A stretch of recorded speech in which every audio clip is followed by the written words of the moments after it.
करा, सुरुवात करा. नमस्कार. पहिल्यांदा मी 2 शब्द सांगते. मी अपर्णा डोंगरे. आत्ता अपर्णाताईंनी आणि खानोलकर सरांनी एवढं कौतुक आणि एवढा मोठा माझा परिचय दिलाय, की खरं तर मला थोडं अवघडल्यासारखं होतंय.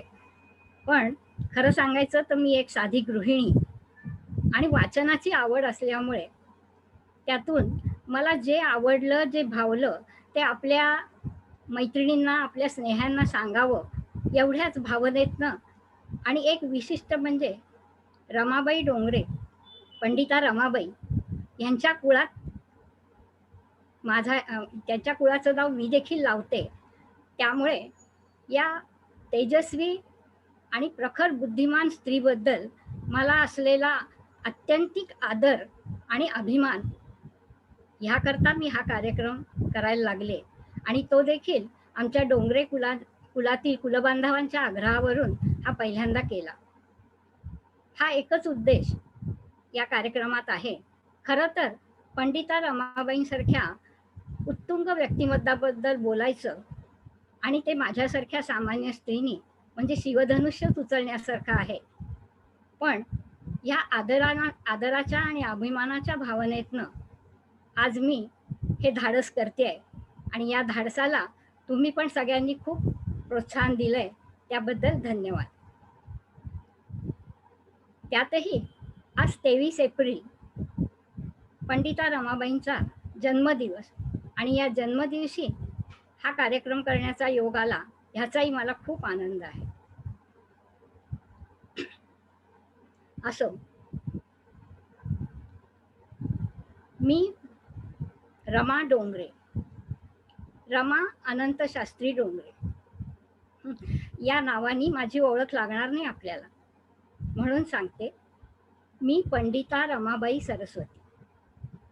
रमा डोंगरे ते पंडिता रमाबाई हा माझा जन्मप्रवास आज माझ्या जन्मदिनी आपणापुढे सांगावा असं मला वाटलं. म्हणून आज इतके 100 ते 150 वर्षाचा काळ ओलांडून आज माझी जीवनकथा तुमच्या पुढे मांडण्यासाठी मी तुमच्या भेटीला आले आहे. जीवनकथा सांगायची म्हटली तर अर्थातच माझ्या जन्मदात्या माता पित्यांचा त्या आधी उल्लेख करायला हवा. माझे पिता अनंत शास्त्री परमेश्वर डोंगरे, दक्षिण कर्नाटकातल्या माळहेरंजी हे आमचं गाव. तिथलं डोंगरे घराणं एक विद्वान आणि संपन्न घराणं. माझे वडील म्हणजे अनंत अतिशय बुद्धिमान. तेव्हाच्या काळाप्रमाणे 12व्या वर्षी वडिलांनी त्यांचा विवाह करून दिला. पण शिक्षणाची तीव्र इच्छा असल्याने हा विद्वान मुलगा कोणालाही न सांगता घरातनं पळून गेला. तो शृंगेरीच्या शंकराचार्यांच्या मठात पोचला आणि तिथे 6 वर्ष त्यांनी अध्ययन केलं आणि त्यानंतर थेट पुण्यात येऊन पोचला. त्यावेळेस पुण्यामध्ये बाजीराव पेशवे, दुसरे बाजीराव पेशवे यांचे गुरु वेदशास्त्र संपन्न रामचंद्र शास्त्री साठे यांच्याकडे त्यांनी शिष्यत्व पत्करलं आणि त्यांच्याकडे अध्ययन करू लागला. रामचंद्र शास्त्री साठे यांच्याबरोबर पेशवेवाड्यात जाण्याची त्यांना संधी मिळाली आणि तिथे त्यांनी बघितलं की बाजीराव पेशव्यांच्या पत्नी वाराणसीबाई यांना रामचंद्र शास्त्री साठे संस्कृत रघुवंश शिकवत होते. रघुवंश ही कालिदासाची रचनाकृती आणि वाराणसीबाईंचा मधुर आवाज आणि स्पष्ट वाणी या सगळ्याचा प्रभाव अनंतावर इतका पडला की त्या क्षणी त्यांनी मनाशी निर्धार केला की आपल्या घरातल्या स्त्रियांना देखील मी संस्कृत शिकवी. पुढे इसवी सन 1818 मध्ये ब्रिटिशांनी सगळी राज्यसूत्र हातात घेतली आणि दुसऱ्या बाजीराव पेशव्यांची ब्रह्मावर्ताला पाठवणी केली. त्यांच्याबरोबर त्यांचे गुरु रामचंद्र शास्त्री साठे पण गेले आणि त्यांनी मोठ्या कष्टाने आपल्या या विद्वान शिष्याला निरोप दिला आणि अनंत शास्त्री ही पदवी देऊन त्यांना घरी जाण्याची अनुमती दिली. आपल्या घरातल्या स्त्रियांना संस्कृत शिकवायचं हा निर्धार डोक्यात ठेवूनच अनंत शास्त्री माळहेरंजीला परत आले. पण तिथे वेगळीच परिस्थिती होती. काही कारणामुळे वडिलांनी घरावर खूप मोठा कर्जाचा बोजा केला. त्यामुळे शिक्षणाचा हा विचार बाजूला ठेवून अनंत शास्त्री द्रव्य मिळवण्यासाठी म्हैसूर दरबारी पोहोचले. त्यावेळी म्हैसूरला कृष्णराज वडेर राज्य करीत होते. त्यांची गुणग्राहकता आणि त्यांचं दातृत्व याची कीर्ती होती सगळीकडे.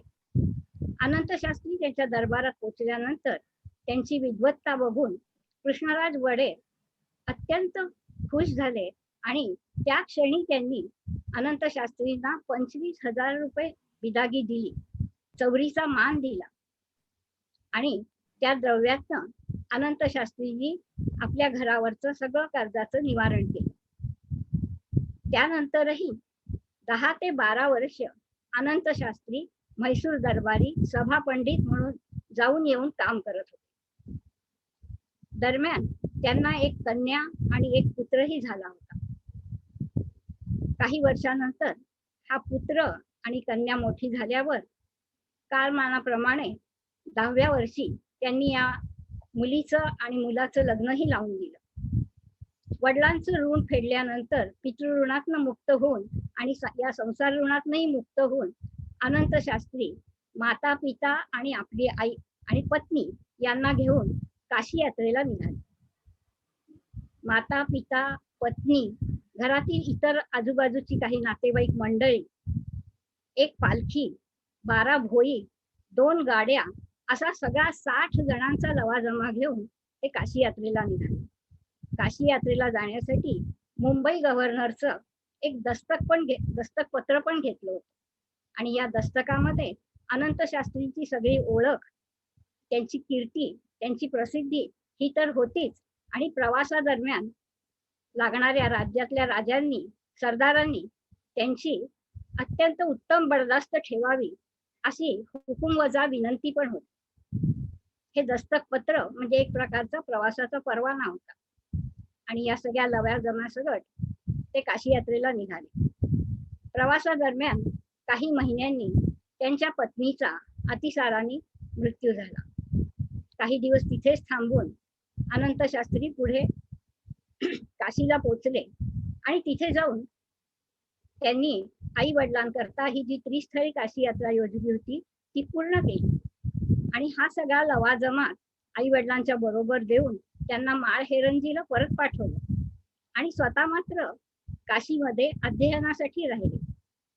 तेव्हा त्यांनी काशीमधले षटशास्त्र निपुण भाऊसाहेब नियोगी आणि वैयाकरणी गोविंद शास्त्री दातार यांच्याकडे दर्शनशास्त्राचं 4 वर्ष अध्ययन केलं आणि विद्यासंपन्न होऊन ते तिथून थेट नेपाळला गेले. नेपाळ नरेशांनी त्यांचा सन्मान केला. भरपूर द्रव्य आणि मान, पालखी असं सगळं त्यांना दिलं. शिवाय 2 हत्ती आणि ज्याच्या नाभीमध्ये कस्तुरी आहे असा एक कस्तुरी मृग मारलेला म्हणजे भोत भरलेला त्यांना दिला आणि हे सगळी संपत्ती आणि सन्मान बरोबर घेऊन अनंत शास्त्री परतीच्या प्रवासाला निघाले. परतीच्या प्रवासामध्ये पैठणीचे मुक्काम असताना एका पांथस्थांचं त्यांच्याकडे लक्ष गेलं. त्यांची तेजस्वी मूर्ती, त्यांची विद्वत्ता, त्यांच्या बरोबरचा हा लवाजमा संपत्ती सगळं बघून तो पांथस्थ त्यांच्याकडे आकर्षित झाला. तो पांथस्थ होता वाईचे माधवराव अभ्यंकर. हे माधवराव अभ्यंकर आपली पत्नी आणि 2 लहान मुलींना घेऊन साष्टांग नमस्कार घालत काशीपर्यंत, वाईपासून काशीपर्यंत असे तीर्थयात्रेला निघाले होते आणि पैठणला येईपर्यंत या सगळ्या श्रमांनी त्यांचं सगळं शरीर सुजलं होतं. बरोबरचं द्रव्यही कमी झालं होतं आणि आता पुढच्या प्रवासाची या लहान मुलींना आणि पत्नीला घेऊन हा प्रवास कसा पूर्ण करायचा याची त्यांना विवंचना लागली. तेव्हा त्यांच्या मनात एक विचार आला की या तेजस्वी ब्राह्मणाला आपली उपवर कन्या द्यावी. त्याप्रमाणे अनंत शास्त्रींना त्यांनी आपल्या या उपवर कन्येला पदरात घेण्याची विनंती केली. अनंत शास्त्रींच्या डोक्यातनं अजूनही पत्नीला संस्कृत पंडिता बनवण्याचं स्वप्न भंग पावलेलं नव्हतं. त्यामुळे त्या लहान वयाच्या पण चुणचुणीत अभ्यंकरांच्या आंबेला बघून अनंत शास्त्रींनी विवाहाला संमती दिली आणि पैठण मुक्कामी माधवराव अभ्यंकरांची आंबा लक्ष्मीबाई डोंगरे बनून लक्ष्मीबाई अनंत शास्त्री डोंगरे बनून माळहेरंजीला निघाली. लक्ष्मीबाई डोंगरे माझी आई. माळहेरंजीला गेल्यानंतर अनंत शास्त्रींनी पत्नीला संस्कृत शिकवणार असल्याचा निर्धार लगेचच जाहीर केला. आधीच अनंत शास्त्रींची मतं काही वेगळी होती. त्यांनी केलेलं देशाटर, त्यांनी घेतलेलं शिक्षण आणि स्वतंत्र विचार करण्याची त्यांची बुद्धी, यामुळे त्यांनी घरी परत येताच घरातले कुलधर्म, कुळाचार, काहीही संबंध नसलेले उपास तापास, भूताखेतांच्या पूजा हे सगळं बंद केलं होतं. आणि त्यातच पत्नीला शिक्षण देणार असल्याचा निर्धार त्यांनी जाहीर केला. त्यामुळे घरात आणि आजूबाजूच्या समाजात मोठाच गहजब झाला. ते पत्नीला संस्कृत शिकवणार आहेत ही बातमी उडपीच्या मठात त्यांच्या गुरूंकडेही पोचली. तेव्हा मठाधिपतींकडून त्याबद्दल त्यांना जाब विचारण्यात आला. अनंत शास्त्रींनी सांगितलं, मी धर्मशास्त्राविरुद्ध कुठलंही वर्तन करत नाहीये. मी पत्नीला वेद शिकवत नाहीये, तर मी फक्त देववाणी शिकवणार आहे आणि त्यात शास्त्राच्या विरुद्ध काहीही नाही हे मी पुराव्यानिशी, दाखल्यांनिशी सिद्ध करून दाखवायला तयार आहे. आणि त्याप्रमाणे अनेक विद्वान, आचार्य, पुराणिक, पंडित अशी 400 जणांची सभा शिरूर सोदे कर्नाटकातल्या एका गावी इथे ती सभा जमली आणि अनंत शास्त्र्यांच्या पुढे प्रश्न आणि त्यांची उत्तरं असं सुरू झालं. हा सगळा वाद 2 महिने चालला होता आणि तो लिखित स्वरूपाचा होता. त्यामुळे या प्रश्न उत्तरातनं एक हस्तलिखिताचा मोठा ग्रंथच तयार झाला आणि अनंत शास्त्र्यांनी श्रुती, स्मृती, दर्शन, पुराण, रामायण, महाभारत या सर्वातून योग्य ते दाखले देऊन स्त्रियांना संस्कृत शिकवण्यास काहीच हरकत नाही असा हा वाद जिंकला. स्त्रियांच्या शिक्षणातली ही एक मोठी आडकाठी त्यांनी दूर केली आणि ह्या ग्रंथ एक मोठा हस्तलिखितच तयार झाला. अनंत शास्त्रींनी पुढे यात्रेला जाताना हा ग्रंथ पुण्यात एका नातेवाईकाकडे ठेवायला दिला होता, परंतु दुर्दैवाने तो परत मिळाला नाही. खर तर मुद्रण कला हाताशी आल्यानंतर हा ग्रंथ प्रसिद्ध करावा अशी माझी फार इच्छा होती, परंतु मला त्यात यश आले नाही. या वादानंतर अनंत शास्त्री जरी जिंकले असले, त्यांच्या घरावरचा बहिष्कार टळला असला, तरी आपापसातली कुजबुज मात्र थांबली नव्हती आणि त्यामुळे लक्ष्मीबाईच्या शिक्षणाचा वेग मंदावला होता. त्यांना अधिक जोमाने शिक्षण द्यायला हवं असं अनंत शास्त्रींना वाटत होतं. म्हणून त्यांनी आपल्या या 16 वर्षाच्या पत्नीला घेऊन अरण्यवास पत्करण्याचं ठरवलं. म्हैसूर दरबारातनं तुंगा, भद्रा आणि नेत्रावती या तिन्ही नद्यांचं उगमस्थान असलेल्या गंगामूळ या ठिकाणी त्यांना एक जमिनीचा तुकडा मिळाला होता. अत्यंत उंच वाढणाऱ्या बलगी या वृक्षांचं निबिड अरण्य, तिथे वाघासारखी श्वापद अशा ठिकाणी 16 वर्षाच्या आपल्या पत्नीला घेऊन एक झोपडी बांधून अनंत शास्त्री तिथे राहायला लागले. कारण केवळ शिक्षणाची तीव्र इच्छा. हळूहळू त्यांची कीर्ती पोचून अनेक ठिकाणाहून शिष्य आले. काही कुळांची कुटुंब तिथे राहायला आली. माळहेरंजीहून हळूहळू विरोध मावळून त्यांचे काही आप्तस्वकीयही तिथे राहायला आले. त्यामुळे 7-8 कुळांची कुटुंब, विद्यार्थी, गंगामूळ हे तीर्थस्थान असल्यामुळे येणारे जाणारे यात्रेकर आणि घरातली मंडळी या सर्वांचं एक छोटं गावच वसलं. त्याबरोबर 100-125 गाई गुरं आणि ह्या सर्व संसाराचा गाडा एकटी लक्ष्मीबाई ओढत होती. आणि ते करत असताना रात्रंदिवस खपून त्या न्यायशास्त्रात आणि संस्कृत व्याकरणात प्रगत झाल्या, तज्ञ झाल्या, शिष्यांना पाठ देखील देऊ लागल्या. हळूहळू हे एक गावच वसलं होतं आणि सुखाने दिवस चालले होते. त्या सुमारास त्या दरम्यान अनंत शास्त्रींना एक पुत्र श्रीनिवास आणि कन्या कृष्णाबाई ही 2 अपत्यही झाली. त्यांचंही थोडं शिक्षण तेव्हा सुरू झालेलं होतं. अनंत शास्त्रींनी आपल्या पहिल्या पत्नीची मुलगी आणि जावई यांना देखील तिथे बोलवून घेतलं आणि गंगामूळच्या जमीन जुमल्याचा व्यवस्था बघण्याची जबाबदारी त्या जावयांवर सोपवली. परंतु हे जावई हा व्यवहार बघताना काही उत्पन्नाचा भाग स्वहा करायला लागले आणि मोठा पुत्र, पहिल्या पत्नीचा पुत्र रामकृष्ण शास्त्री हेही चिथावणीने त्यांनी वडिलांचीच इस्टेटीमध्ये हिस्सा मागितला.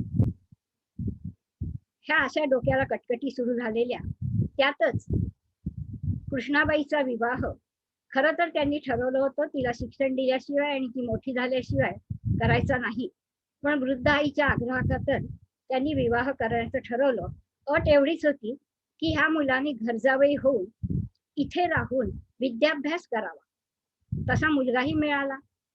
पण हे सगळं दिखाव्यासाठी. प्रत्यक्षात या जावयांना अभ्यासात अजिबात लक्ष नव्हतं, चित्त नव्हतं. मुळात ते आळशी आणि उन्हाळ होते. काही दिवस थांबून ते तिथनं पळून गेले. ते उण्यापुऱ्या 13 वर्षानंतर आपल्या तरुण पत्नीला घेऊन जाण्यासाठी म्हणून आले. परंतु त्याही वेळेस आपल्या पत्नीचं आणि आपलं प्रामाणिकपणे पोट भरेल अशी बुद्धी, शक्ती किंवा उद्योग त्यांच्याजवळ नव्हता. कृष्णाबाईला तर तो परका माणूसच वाटत होता. अनंत शास्त्रींनी तर नकार दिलाच, परंतु तिनेही नकार दिला. पण काही हितचिंतकांनी या जावयाला हाताशी धरून अनंत शास्त्रींवर कोर्ट केस केली. हा एक ससेमिरा आणखी मागे लागला आणि ह्या सगळ्या ह्याच्यामध्ये गंगामूळच्या आश्रमातली आर्थिक परिस्थिती पण खालवायला लागली होती. आणि त्यावेळेसच या घरामध्ये माझा म्हणजे रमेचा जन्म झाला 23 एप्रिल 1858 मध्ये. ह्या सगळ्या कटकटींना कंटाळून अनंत शास्त्रींनी आपला इस्टेटीचा वाटा रामशास्त्रींना सुपूर्द केला. जावयालाही काही संपत्ती दिली आणि त्यांनी तीर्थयात्रेला जायचं ठरवलं. पुन्हा एकदा तीर्थयात्रेला जायचं ठरवलं आणि पत्नी आणि कृष्णाबाई आणि श्रीनिवास ही दोन्ही मुलं आणि दुपट्यात गुंडाळलेली 6 महिन्याची मी या सगळ्यांना घेऊन ते पुन्हा तीर्थयात्रेला बाहेर पडले. तेव्हा मला दुपट्यात गुंडाळून एका पाटीमध्ये घालून, टोपल्यात घालून गड्याच्या डोक्यावर दिलेलं होतं. आणि इथूनच माझ्या या लोकविलक्षण जीवन प्रवासाची ही अशी सुरुवात झाली. तीर्थयात्रेने जरी माझ्या आयुष्याची सुरुवात झालेली असली तरी माझे वडील अगदीच कफल्लक झालेले होते असे नाही. तीर्थयात्रेदरम्यान अनेक तीर्थस्थळी आम्ही मुक्काम करत असू, वर्ष मुक्काम करत असू. तिथे वडिलांचं नाव व्हायचं, ते तिथे व्याख्यानं द्यायचे, पुराणं सांगायचे. त्यातून त्यांना खूप मिळकत व्हायची. आणि त्याबरोबरच माझ्या वडिलांनी मुंबई या व्यापारी गावामध्ये व्यापारामध्ये काही शेअर्सही खरेदी केले होते.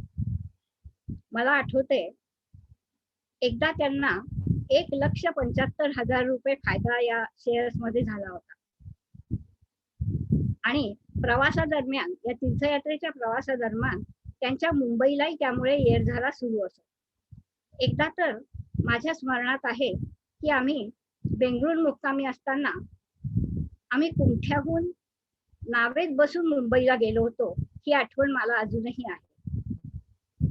आणि तीर्थयात्रा असली तरी अतिशय उत्तम तऱ्हेने आमची चालू होती. एका तीर्थस्थळाहून आम्ही दुसऱ्या तीर्थस्थळी जात होतो आणि तिथे आमचे योगक्षेम उत्तम रीतीने चाललं होतं. बेंगळूरहून आम्ही व्यंकटाचलला गेलो. व्यंकटाचलच्या डोंगरावर व्यंकटाचलगिरी, तिरुपती येथे मुक्काम केला. तिथे असताना तोपर्यंत माझं वय 6 वर्षाचं होतं. श्रीनिवास आणि कृष्णाबाई यांचं शिक्षण वडील करून घेत होते. ते त्यांना शिकवत असताना मी आजूबाजूलाच असायची आणि ते जे जे बोलतील, जे जे मला दिसेल ते सगळं माझ्या मनावर कोरलं जात.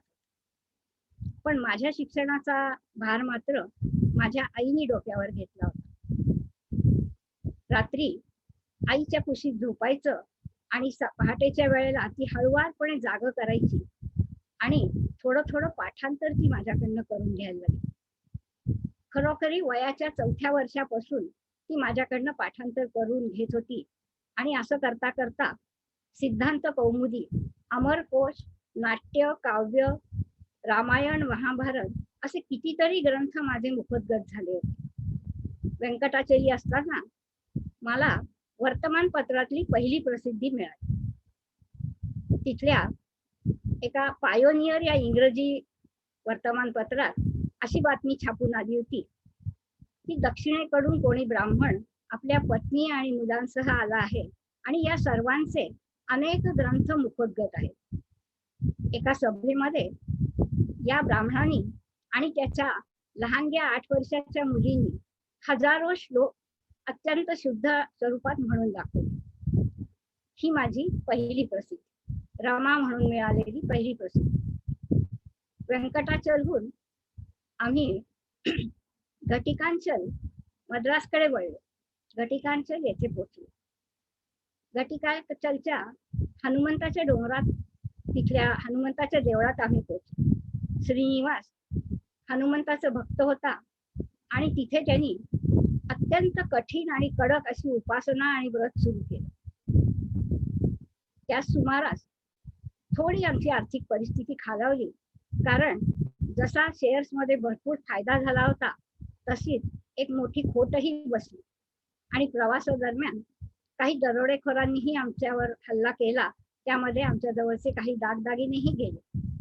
घटिकांचलहून आम्ही दक्षिणेकडे तिरुपतीला गेलो. मद्रास प्रांतात प्रवेश केला. तो काळ होता 1875-76. मद्रास प्रांतात पडलेला भीषण दुष्काळ. या दुष्काळामध्ये लाखो लोकांचे बळी गेले होते असं सांगतात. आणि त्याच सुमारास आम्ही या कराल दुष्काळाच्या तावडीत, त्याच्या जबड्यात शिरलो. दुष्काळामुळे वडिलांची पैसे मिळवण्याची हे पण कमी झाली होती, व्याख्यानं कमी होत होती. सगळा भाग दुष्काळाने होरपळत होता. आमची पण हळूहळू जवळचं सगळं किडूक मिडूक विकून आता अन्नान्न दशा झाली. आईच्या अंगावर असले दागिने विकून काही स्वतःचे उदरभरण करावे, तर माझे आई वडील दोघांनाही दान धर्माचा अत्यंत हौस होती. त्यामुळे आधी ब्राह्मणांना दान धर्म आणि मग उरलेल्यातनं आपला चरितार्थ असं करत असताना आमची तिथे अत्यंत हलाखीची परिस्थिती झाली. आणि या हलाखीच्या परिस्थितीत कोणाला मागणं मात्र कोणाच्याही होत नव्हतं. एका संस्कृत पंडित असलेल्या ब्राह्मण कुटुंबातल्या लोकांनी कोणाच्या पुढे हात पसरावे हे आम्हाला सर्वांनाच अमान्य होतं. आणि असं मानहानी असलेलं जीवन पत्करण्यापेक्षा आपण सगळ्यांनी आता अरण्यात शिरावं, गावात राहू नये आणि तिथे येईल तसं मरण पत्करावं असं आम्ही सगळ्यांनी ठरवलं. आणि आम्ही मद्रास जवळच्या एका अरण्यामध्ये गेलो. तिथे 10-12 दिवस झाडाचा पाला, खजुरीच्या बिया खाऊन कसे तरी आम्ही काढले. पण ती अवस्था बघून वडिलांची, ते आता हळूहळू वृद्ध होऊ लागले होते, त्यांची प्रकृती क्षीण झाली होती, दृष्टी पण मंदावली होती. श्रीनिवासला ते बघवेना. तो म्हणला, आपण पुन्हा गावाकडे जाऊया, मिळेल ते काम करून न लाजता मी ते काम करीन आणि आपला चरितार्थ चालवेन. वडिलांनाही ते पटवलं आणि आम्ही एका खेड्याकडे आलो. त्या खेड्यातल्या गावाबाहेरच्या देवळात आम्ही थांबलेलो असताना वडिलांना ताप भरला आणि तोच त्यांचा शेवटचा आजार ठरला. प्रश्न आला अंत्यक्रियांचा, कारण वडिलांनी मृत्यूसमयी थोडे दिवस आधी आतुर संन्यास घेतलेला होता. आतुर संन्यास म्हणजे मृत्यूपूर्वी घाईघाईने घेतलेला संन्यास. आणि संन्यासाचं दहन केलं जात नाही, दफन करावं लागतं. त्यामुळे श्रीनिवासनी धोत्रामध्ये वडिलांचं शरीर बांधून पाठवली घेतलं आणि 2.5-3 मैल चालत जाऊन खड्डा खणून त्यांनी वडिलांना तिथे चिरविश्रांती दिली. त्यानंतर त्यानंतर काही दिवसातच कृष्णाबाई पण अतिसाराने मृत्यू पावली आणि त्याच दिवशी आईलाही ताप झाला. भुकेचा डोंब आता तिला सहन होत नव्हता. तिच्यावर ग्लानी आलेली होती. आईची ती अवस्था बघून मी पळत गावात गेले आणि एका घरासमोर उभं राहून आईसाठी एक भाकरीचा तुकडा मिळवावा या उद्देशाने गेले. पण आत्मसन्मान आणि तोंडातनं त्या दारासमोर उभी राहिले तरी भीक मागले ना. डोळ्यातनं फक्त गंगा यमुना व्हायला लागल्या. पण त्या शहाण्या घरातल्या शहाण्या बाईने माझी अवस्था ओळखून तुला काय पाहिजे बाळा असं विचारलं. तेव्हा मी आईसाठी चक्कर बाजरीची भाकरी हवी अशी मागणी केली. त्या बाईने ती देताच तात्काळ मी परत आईपाशी आले. पण तोपर्यंत आई पूर्णपणे ग्लानीच होती. तो भाकरीचा तुकडाही ती खाऊ शकली नाही आणि आम्हाला सोडून गेली. दुःख बाजूला ठेवून अंत्यक्रियेची काळजी करण्याची वेळ आली. श्रीनिवासनी पडक्या देवळातल्या बाजूला बसणाऱ्या 2-3 जणांना बाबा पुता करून 2 जणांना कसं तरी तयार केलं. 2 बाजूला ते दोघे जण, एका बाजूला श्रीनिवास आणि चौथा खांदेकरी. तो प्रश्न निर्माण झाल्यावर चौथा खांदेकरी झाली ही रमा.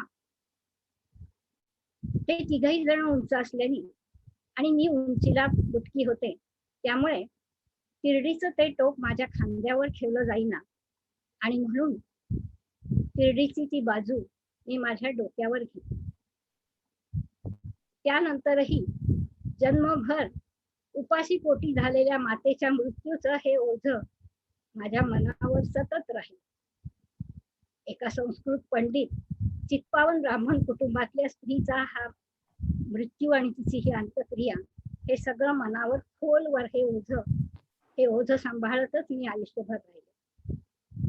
आता उरलो फक्त मी आणि श्रीनिवास.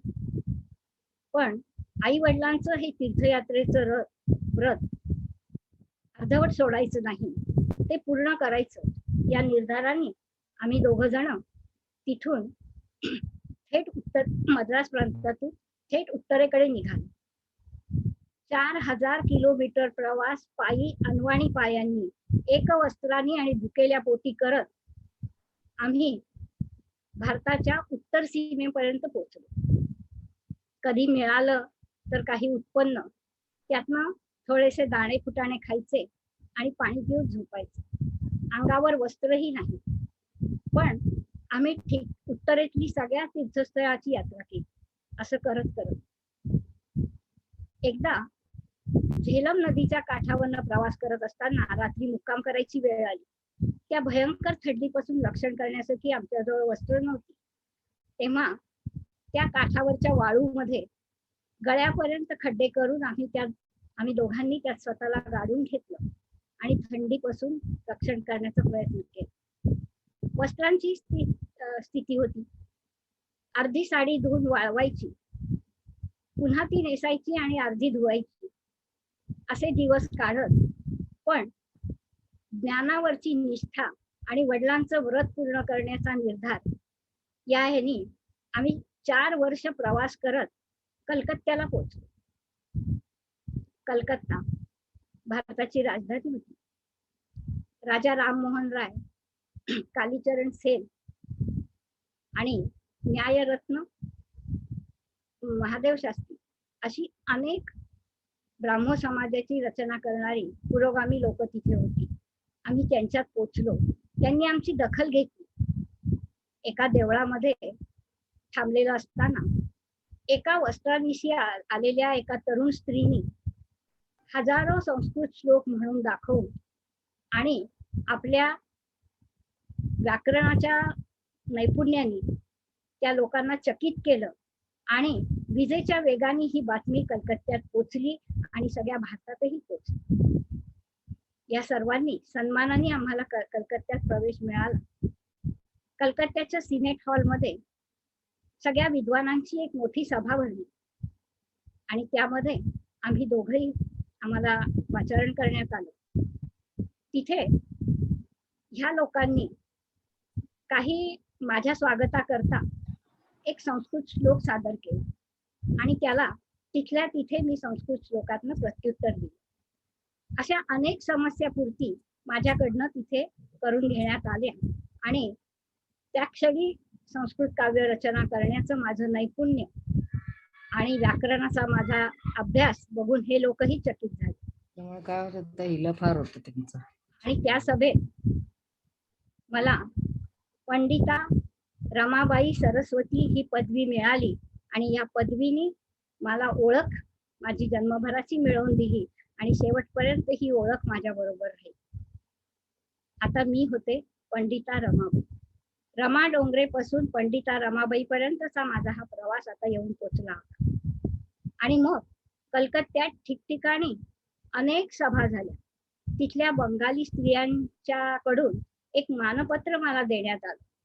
त्यात त्यांनी म्हटलं होतं, आजपर्यंत एखाद्या स्त्रीच्या विद्याभ्यासासाठीचा सन्मान करण्यासाठीची सभा आजपर्यंत जाहीर सभा अशी आजपर्यंत झालेली नाही. हा प्रथम मान तुम्हाला मिळाला आहे. त्या सभेला अनेक विद्वान हजर होते. त्यातच बिपिन बिहारी मेधावी देखील हजर होते. त्यांच्याशी परिचय झाला. श्रीनिवास आणि त्यांची मैत्री झाली. त्याच वेळेस बिपिन बिहारी यांनी विवाहाचा प्रस्ताव श्रीनिवास पुढे ठेवला. पण मी देखील विचार करून आणि भावाची संमती असेल तर सांगेन असं तात्पुरतं उत्तर देऊन तो प्रस्ताव टाळला. त्यानंतर आम्ही ढाका, सिल्हट अशा अनेक ठिकाणी गेलो. तिथेही खूप मोठ्या सभा झाल्या. माझ्या मनात असलेलं स्त्रियांच्या शिक्षणाचं उद्दिष्ट आणि स्त्रियांच्या अवनतीबद्दल लोकांमध्ये जागृती करण्याचं ध्येय याबद्दल मी पोटतिडकीने सगळीकडे बोलले आणि लोकांवर त्याचा परिणाम झाला. ते प्रभावित झाले आणि माझी कीर्ती सगळ्या भारतात पसरली. कलकत्त्यानी मला महाराष्ट्रात ओळख करून दिली. काशीबाई कानिटकर एकदा माझ्याबद्दल म्हणाल्या होत्या की रमाबाईंची ओळख कलकत्त्यानी महाराष्ट्राला करून दिली आणि W हंटर यांनी माझी ओळख इंग्लंडमध्ये करून पोहोचवली. कलकत्त्यामध्ये अशा सभा आणि कार्य करत असताना अचानक पुन्हा दुःखाने मला घेरा घालायचं ठरवलं. माझ्या सुखच नियतीला बघवत नसावं कदाचित. त्याच सुमारास महाराष्ट्रातनं एक शिष्टमंडळ माझ्या भेटीसाठी आणि मी महाराष्ट्रात यावं याचं आमंत्रण देण्यासाठी आले. मी याचा नक्की विचार करेन आणि लवकरच महाराष्ट्रात येईल असं मी वचनही दिलं. परंतु नियतीला ते मंजूर नव्हतं. 4000 मैलाचा पायी केलेला हा प्रवास घटिकांच्या देवळात मारुतीसाठी श्रीनिवासनी केलेली उपासना, अनंत कडक व्रत या सगळ्यांनी त्याची प्रकृती क्षीण होऊ लागली होती. आणि काहीही कल्पना नसताना श्रीनिवास अधिकच आजारी झाला. त्याला आपल्या मृत्यूची चाहूल लागली आणि त्यांनी मला, आता मी तुला परमेश्वरावरच सोपवून जात आहे असं म्हणून तो स्वतः मात्र निघून गेला. आता तर मी पूर्णपणे एकटी होते. माझ्या बरोबर माझे आई वडील, बहीण, भाऊ कोणीही नव्हतं आणि या परक्या प्रांतात मी होते.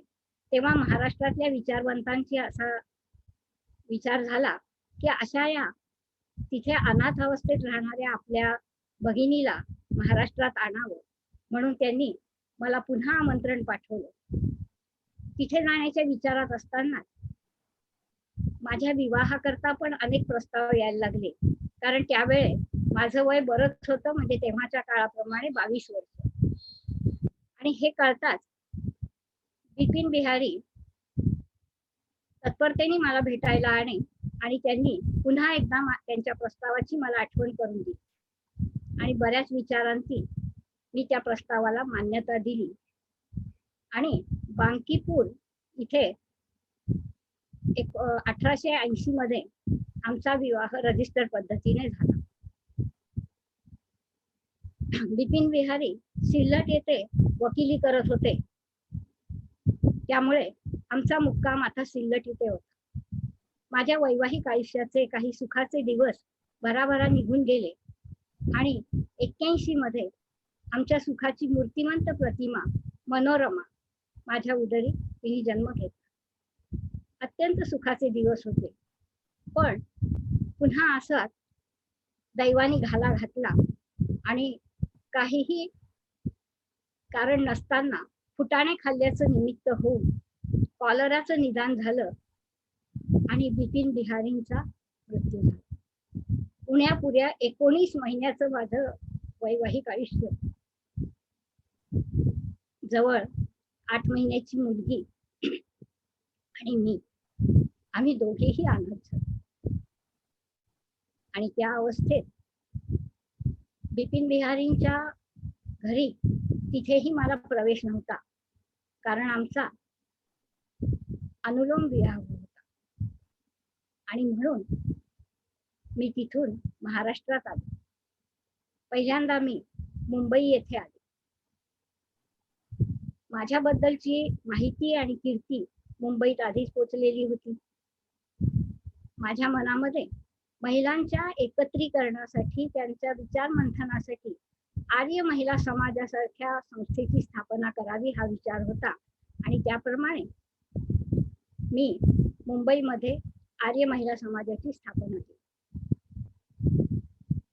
त्यानंतर मी मात्र ताबडतोब पुण्यात आले, कारण पुण्यामध्ये न्यायमूर्ती रानडे आणि रमाबाई रानडे, काशीबाई कानिटकर, हना आपटे अशा या दिग्गज लोकांचे माझी प्रतीक्षा करत होती. पुण्यामध्ये बोभाटा न होणारी बायकांची एक सभा होत असते. तिथे केरुनाना छत्रे बायकांना शिक्षण देण्यासाठी येत असत. त्यामुळे आर्य महिला समाजाचा पाया तिथे तयार होताच, भूमी तयार झालेलीच होती. आणि मग पुण्यामध्ये दिमाखात आर्य महिला समाजाची स्थापना झाली. मी महाराष्ट्रभर दौरे केले. पुण्यापाठोपाठच सोलापूर, पंढरपूर, ठाणे, मध्य प्रदेश, विदर्भ अशा अनेक ठिकाणी दौरे करून आर्य महिला समाजाची स्थापना केली. आर्य महिला समाजाचा हेतू एवढाच होता की आमच्या समाजातल्या स्त्रियांनी एकत्र यावं, एखाद्या गोष्टीवर स्वतंत्रपणे विचार करावा आणि ते विचार 4 चौघांसमोर धीटपणे मांडण्याची त्यांना सवय व्हावी. आणि या सर्वांना त्यांच्यात दळणवळण वाढेल, स्नेहही वाढेल आणि या स्नेहाच्या शक्तीने एकत्रितपणे त्या स्त्रियांच्या उन्नतीसाठी प्रयत्न करू शकतील, स्त्रियांची सामाजिक स्थिती बदलेल, या हेतूने आर्य महिला समाजाची स्थापना केली. पुण्यात येण्याचा माझा आणखी एक उद्देश होता, ते म्हणजे इंग्रजीचं शिक्षण. मी रमाबाई रानड्यांकडे याबद्दल बोलले की मी सध्या हार्वर्डचं 2ऱ्या पुस्तकाचा अभ्यास करते, पण मनासारखं शिक्षण होत नाही. तेव्हा रमाबाई रानड्यांना स्वतः न्यायमूर्ती इंग्रजी शिकवत असत हे माहीत होतं, परंतु त्यावेळेस काही कारणांनी न्यायमूर्तींना बाहेरगावी जावं लागणार असल्यामुळे त्यांनी पुण्यातल्या ट्रेनिंग कॉलेजच्या प्रिन्सिपॉल मिस हार्वर्ड यांना ही जबाबदारी सोपवली होती. आणि उदार मनाच्या रमाबाई चटकन म्हणाल्या, मला शिकवायला मिस हार्वर्ड येतात, त्याच वेळेस तुम्ही देखील घरी येत जा, तुमचंही शिक्षण होईल. आणि मी नियमितपणे रमाबाई रानडेंच्या घरी जा-ये करू लागले. पण त्यांच्या घरामध्ये मात्र यांनी मोठाच गहजब झाला आणि त्याचा त्रास रमाबाईंना भोगावा लागला. पण माझं इंग्रजीचं शिक्षण थोड्याफार फरकाने सुरू राहील. ह्याच सुमारास महाराष्ट्रामध्ये शिक्षणाची चौकशी करण्यासाठी एक सरकारी मंडळ आलं. W. हंटर या इंग्रज शिक्षण अधिकाऱ्याच्या आधिपत्याखाली एक कमिशन होतं आणि त्या कमिशनचं स्वागत आम्ही आर्य महिला समाजाच्या बायकांनी एकत्रित येऊन केलं. तिथे पंडिता रमाबाई बरोबरच रमाबाई रानड्यांनी पण भाषण केलं, उत्तम भाषण केलं. आणि त्या कमिशननी सांगितल्याप्रमाणे त्या कमिशन पुढे, हंटर कमिशन पुढे साक्ष देण्याची संधी मला मिळाली. त्यांनी मला काही प्रश्न विचारले, त्यातले काही स्फोरतात. त्यांनी प्रथम मला विचारलं की भारतातल्या स्त्री शिक्षणाबद्दल मत द्यावं असा तुमच्याकडे काय अनुभव आहे. तेव्हा मी त्यांना माझ्या माता पित्यांची सगळी हकीकत सांगितली आणि स्त्री शिक्षणासाठी त्यांनी काय सोचलं हे देखील सांगितलं. त्यानंतर त्यांनी विचारलं की स्त्री शिक्षणासाठी स्त्रियांच्या शाळा आणि कॉलेजमध्ये स्त्री शिक्षिका मिळवण्यासाठी काय उपाय करता येईल. त्याबरोबरच आतापर्यंत असलेल्या शैक्षणिक धोरणामध्ये तुम्हाला काय त्रुटी दिसतात आणि त्या दूर करण्यासाठी काय उपाय करता येईल याबद्दल तुमचं मत मांडावं. तेव्हा मला ज्या जाणवल्या त्या सर्व त्रुटी मी नीट शब्दात सांगितल्या. त्याबरोबर हेही सुचवलं की आम्हाला वैद्यकीय शिक्षणाची अत्यंत जरूर आहे.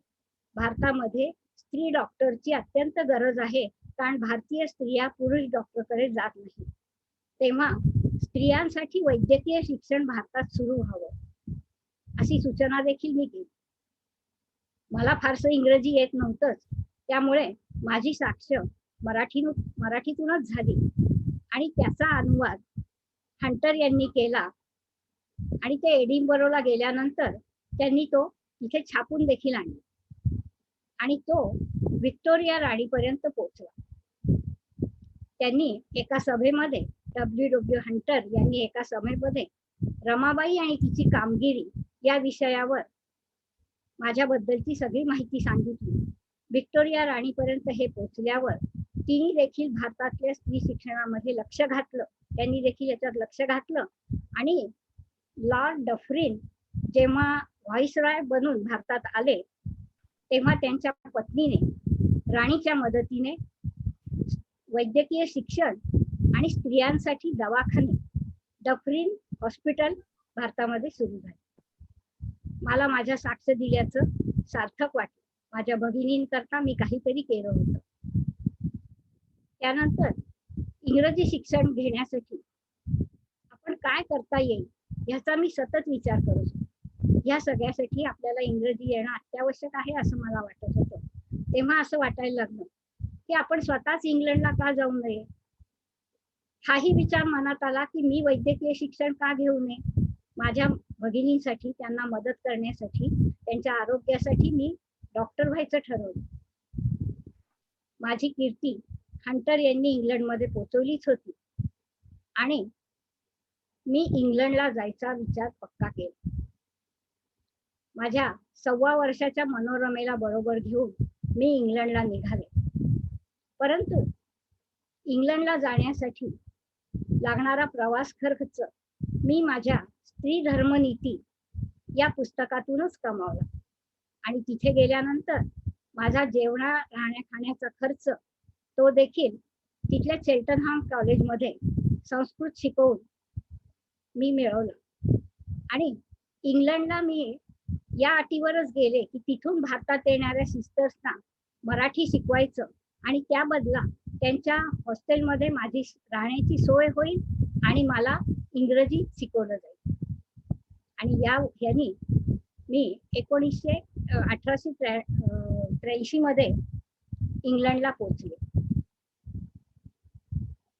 इंग्लंडला पोहोचल्यानंतर मला वॉन्टेज येथील आश्रमातील चर्च मधल्या भगिनी मला नेण्यासाठी आल्या होत्या, मला उतरवून घेण्यासाठी आल्या होत्या. वॉन्टेज हे ऑक्सफर्ड जिल्ह्यातलं एक छोटं शहर. तिथे कम्युनिटी ऑफ मेरी ह्या नावाने, मेरी द व्हर्जिन या नावाने एक चर्च होतं आणि तिथे एक आश्रम होता. तिथे मला राहण्याची व्यवस्था करण्यात आली आणि तिथल्या सिस्टर्स पैकी एक सिस्टर तर माझी माताच झाली आणि तिने माझं धार्मिक आणि व्यावहारिक शिक्षण लगेच सुरू केलं. त्या माता बनलेल्या माझ्या सिस्टरचं नाव सिस्टर जिराल्डी. पुढे कालांतराने तिने मनोरमेचं संगोपनही खूप वर्ष केलं आणि मनोरमा तिला प्रेमाने आजीबाई म्हणत असत. 83 ते 85-86 पर्यंत माझं इंग्रजीचं शिक्षण, माझा अभ्यासक्रम उत्तम रीतीने पार पडला.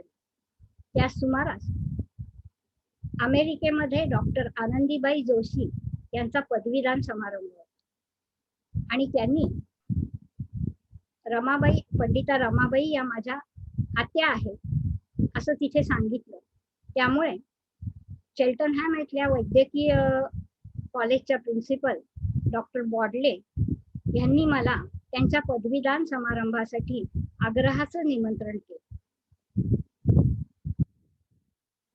आणि मी हो ना करता त्या प्रवासाला निघाले. अमेरिकेचा प्रवास माझा अत्यंत खडतर झाला, पण मनोरमेला घेऊन मी अमेरिकेला पोहोचले. 6 मार्च 83 ला मी अमेरिकेला फिलाडेल्फिया इथे पोहोचले आणि 18 मार्चला आनंदीबाई जोशी यांचा पदवीदान समारंभ होता. सकाळी 10 वाजल्यापासून रात्री 10 पर्यंत हा समारंभ मोठ्या उत्साहात साजरा झाला. आनंदीबाईंना आणि मला एकमेकींविषयी अत्यंत प्रेमयुक्त आदर. हा समारंभ अत्यंत मोठ्या प्रमाणात झाला. आनंदीबाई, मी आणि रमा ठळकपणे सर्वांच्या नजरेस पडू अशी आमची बसण्याची सोय केलेली होती. माझ्याबद्दलची काही माहिती तिथे पोहोचलेली होती अमेरिकेतही, त्यामुळे लोकांना मला ऐकण्याची पण खूप उत्सुकता होती. दुसऱ्याच दिवशी त्याच हॉलमध्ये माझा स्वागत समारंभही मोठा धुमधडाक्यात झाला. अमेरिकेतल्या बायकांची सामाजिक स्थिती, त्यांचं समाजातलं स्थान, त्यांचं शिक्षण हे सगळं बघून मी भारावले होते. भारत सोडताना माझ्या डोक्यामध्ये हायस्कूल किंवा कॉलेज या स्तरावरच्या शिक्षणाबद्दलचे शिक्षणाचे विचार होते, परंतु अमेरिकेमध्ये मला एक वेगळीच शिक्षण पद्धती नजरेस पडली आणि ती म्हणजे प्री प्रायमरी शिक्षण. प्री प्रायमरी शिक्षण देणाऱ्या सेंट ॲलेना यांच्याशीही मी गाठ घेतली आणि मी त्या शिक्षणक्रमाने भारावून गेले. या अशी काही भारतामध्ये व्यवस्था नव्हती. आपल्या इथे पंतोजी छडी हाच प्रकार सुरू होता. या शिक्षण पद्धतीमुळे आपल्या इथे फायदा होईल, मुलांना तर होईलच, पण भारतातल्या माझ्या भगिनींना, अनेक बालविधवा भगिनींना या शिक्षणाचा खूप फायदा होईल असं मला वाटलं. म्हणून मी तिथल्या तिथे मराठीत या पुस्तकांची भाषांतरं करू लागले आणि मला त्या शिक्षणाने इतका प्रभाव पडला की तिथल्या एका ट्रेनिंग कॉलेजमध्ये मी दाखला घेतला आणि अध्ययनाला सुरुवातही केली. छोट्या रमेला मी एका स्टुअर्ट बरोबर इंग्लंडला जिराल्डीन बाईंकडे पाठवलं आणि त्यांनी मी जवळ नसले तरी अत्यंत उत्तम तऱ्हेने त्यांचं संगोपन केलं. ह्या सगळ्या ह्याच्यात इंग्लंडमध्ये मला झालेली मदत आणि ख्रिश्चन धर्माच्या आकर्षण मला वाटलं आणि 83 मध्ये मी आणि मनोरमेसह वॉन्टेज या चर्चमध्ये आम्ही बाप्तिस्मा घेतला आणि मी ख्रिस्ती धर्म अंगीकारला.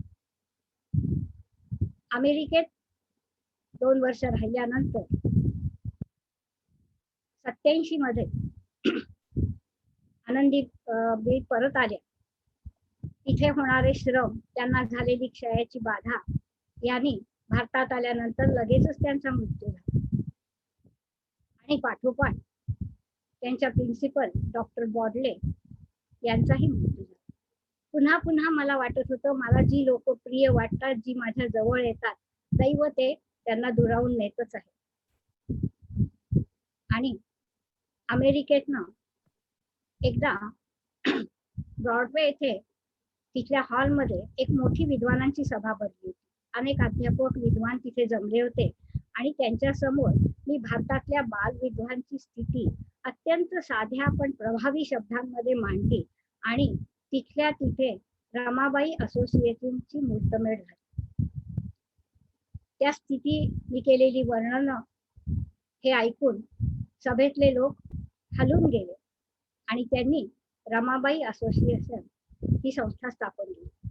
या संस्थेतर्फे असे ठरले की मी पुणे किंवा आसपासच्या ठिकाणी बालविधवांसाठी एक आश्रम काढावा आणि 10 वर्ष रमाबाई असोसिएशन ही संस्था त्याकरता मदत करेल आणि तोपर्यंत आम्ही आमच्या पायावर उभं राहू.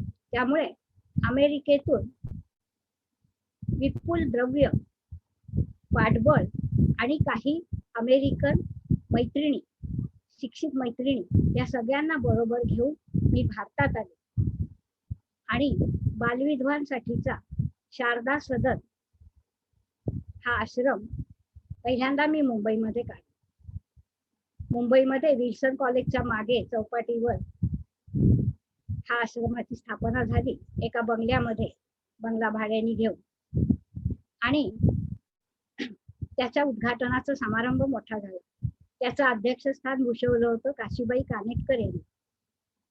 आणि या सर्वांच्या उदंड प्रोत्साहनाने शारदाश्रम सुरू झाला. पण काही कारणाने 1.5 वर्षातच शारदाश्रम पुण्यामध्ये आणण्यात.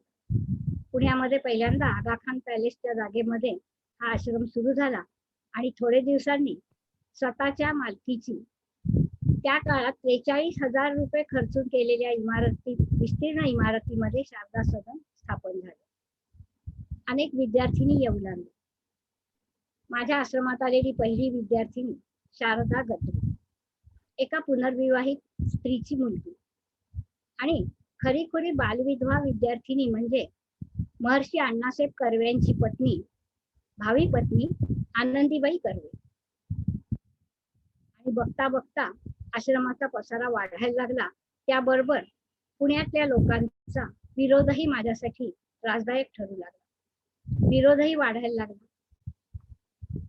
अनेक वेगवेगळ्या स्थित्यंतरातनं मला जावं लागलं. समाजाची अवहेलना स्वीकारावी लागली. खूप आक्षेप घेतले गेले. तरीही तोपर्यंत माझ्या आश्रमामध्ये 63 विद्यार्थिनी झालेल्या होत्या. आणि त्यांना शिक्षण देऊन त्यांच्या पायावर उभं करायचं हेच माझं कर्तव्य होतं. पत्नीने त्यागलेल्या बालविधवा अशा अनेक बायकांसाठी मी हा आश्रम सुरू केला. पुण्यातला विरोध दिवसेंदिवस वाढतच चालला होता. रमाबाई असोसिएशनची बघता बघता 5 वर्ष संपत आली होती. पण अजूनही भारतातनं मात्र मला हवी तशी मदत किंवा पुढे 5 वर्षानंतर हा आश्रम आपल्या इथलं कोणी चालवेल असं दिसत नव्हतं.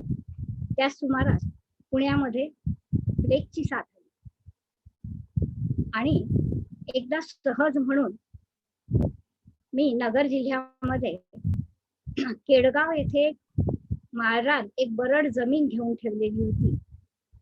त्याची मला आठवण झाली आणि पुण्यातला विरोध आणि प्लेग दोन्ही टाळण्यासाठी माझ्या विद्यार्थिनींना त्या सुमारास मध्य प्रदेशात जो दुष्काळ पडला होता त्या दुष्काळातनं मी 265 भूमिकन्या माझ्याकडे घेऊन आले होते. हा एवढा पसारा घेऊन मी केडगावला प्रस्थान केलं. केडगावला पहिल्यांदा झोपड्या बांधून आम्ही राहिलो. रमाबाई असोसिएशनचे पैसे जरी संपत आले असले तरी माझ्या अमेरिकेतील मैत्रिणींनी मला जवळजवळ $80,000 मदत देऊ करण्याचं वचन दिलं. आणि बघता बघता कुठेही न मागता ते माझ्यापर्यंत पोहोचले आणि जिथे झोपड्या होत्या त्या केडगाव मध्ये आता इमारती उभ्या राहिल्या. सर्व सोयीयुक्त इमारती उभ्या राहिल्या. मुलींसाठी अनेक उद्योगधंदे प्रस्थापित झाले. छोटे छोटे उद्योगधंदे, शेती, दुग्ध व्यवसाय, विणणं, कागदाच्या पासून वस्तू तयार करणं, असे अनेक उद्योग मी मुलींना पायावर उभं करण्यासाठी सुरू केले. तरीही माझ्यावरचे आक्षेप सुरूच होते. मधल्या काळात मी माझ्या जन्मस्थानी माळहेरंजीलाही जाऊन आले होते आणि तिथे माझ्या सापत्न भावाची पत्नी आणि इतर काही नातेवाईक यांनाही केडगावला घेऊन आले.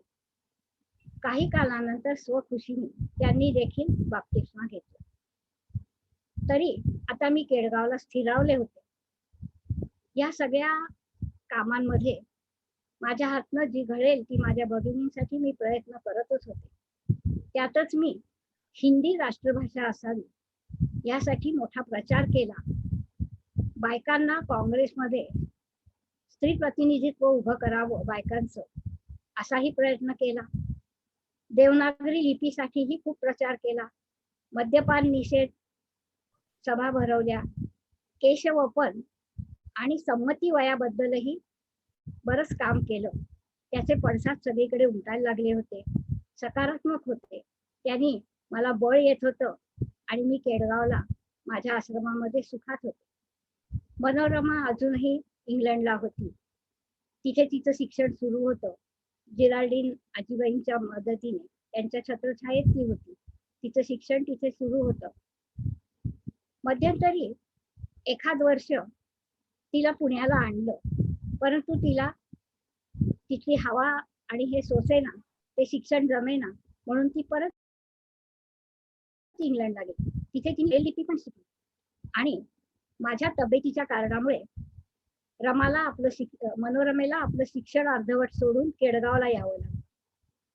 केडगावला येताच तिने माझी सर्व जबाबदारी आपल्या खांद्यावर घेतली आणि शारदा सदनची सगळी कामं ती बघू लागली. त्याबरोबरच गुलबर्ग्याला जमीन मिळवून तिने तिथे शांती सदन पण प्रस्थापित केलं. अंध मुलांसाठी अंध विद्यालय सुरू केलं आणि अमेरिकेतल्या शिक्षणाचा अनुभव असला, इंग्लंडमधल्या शिक्षणाचा अनुभव असला तरी इथलं शिक्षण भारतातलं आपण घ्यायला हवं, म्हणून डेक्कन कॉलेजमध्ये प्रवेश घेऊन रोज 68 मैल ड्रायव्हिंग करत स्वतः जाऊन मनोरमा BA झाली. MA चाही शिक्षण तिने सुरू केलं. परंतु ही सगळी दगदग आणि तिची प्रकृती क्षीण व्हायला लागली.